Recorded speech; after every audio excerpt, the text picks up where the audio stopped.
What's good, y'all? It's Taylor Hendricks, and I'm with my player development coach, Andrew Warren, and we're about to get into some mountain Q&A. Question number 1. What do you enjoy most about coaching? Seeing your guys' improvement out on the court, actually day to day, to be honest, not necessarily just in the games, but something we're working on, whether it's footwork, whether it's some type of playmaking skill, whatever. You start to see the process of you making those improvements. It's a feeling I can't describe, but it's what drives me to coach. So that's what I enjoy. Okay, I feel that. What is your favorite drill to go through and why? Form shooting, and you know why. Because I'm kind of like the shooting guy or whatever. Yeah. So, and it's very basic, super simple and easy, but I think it's something that, for people that want to get better at shooting, and even people that are already good shooters, should do every day. Every single day. You can't get bored with the basics. Mm-hmm. Yeah, you are a pretty good shooter, so that's probably why.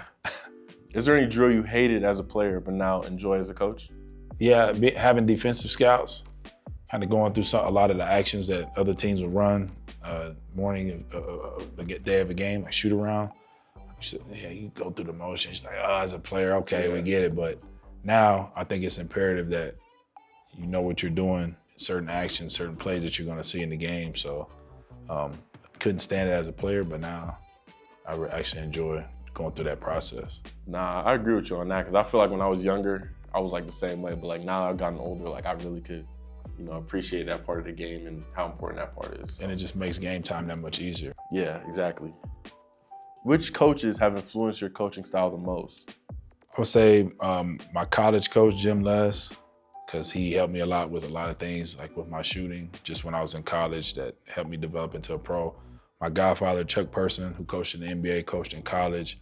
I was doing drills with him since I was a little kid, so I kind of had a cheat code as far as like NBA footwork and different things. One of my cousins, Johnny Davis, who played and coached in the NBA a long time. They all gave me these tools and things to use, that helped me as a player that I use with you guys now. And then obviously Coach Hardy, he's given me the lane to be able to work with you guys, and I've learned a lot from him when he'll hop in drills and go through things. So I'm able to pick up a ton from him too. So I would say those people are probably the most influential. Okay, that's what's up. When you played, how would you describe your playing style? Obviously, shooter. So running off a lot of pin downs, a lot of action, a lot of off ball, but also making the right play. Like we always talk about making quick decisions, knowing when to dribble, pass, and shoot. So ball swings at me, but you're open in the corner.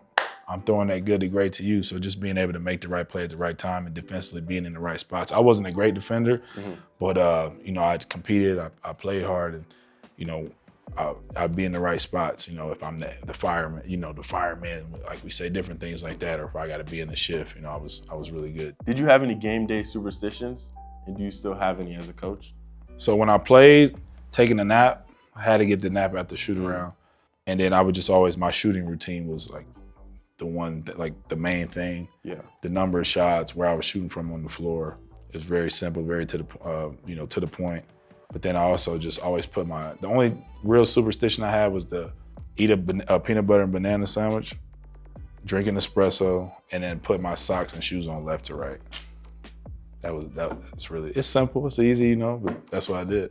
What are yours? My only one is just to pray before every game. The same prayer since I was in high school. That's it. But the left, right, I ain't gonna lie, that's bogus. Man, don't hate. What's the most underrated part about coaching? The amount of time that goes into coaching. Like, we work before practice, during practice, we work after practice, we work when we go home, watching scout games and prepare the scouts, for the upcoming games. When the games are finished, we're going back over the game to see what we can take from that game, good, bad, and different, to learn from and to apply to move forward. Like, it's basically not 24/7, but it's basically a nonstop job. Like, there's always something you could be doing.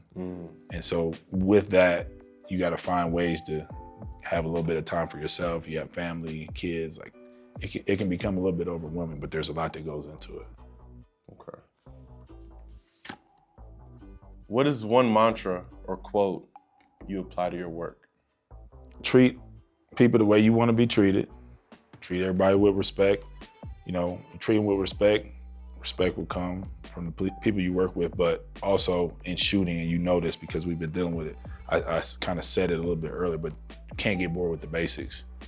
Like everybody wants to be a good shooter, but it's the same repetitive motions over and over again. Like once you get good technique, good footwork, all that stuff down, once the mechanics are good, it's the same repetitive motion over and over again. So you just can't get bored with that process to improve or to stay at a high level. That's why, so that's the only thing that separates like great shooters from average or below average shooters. They're able to lock in and do the basics over and over and over and over again.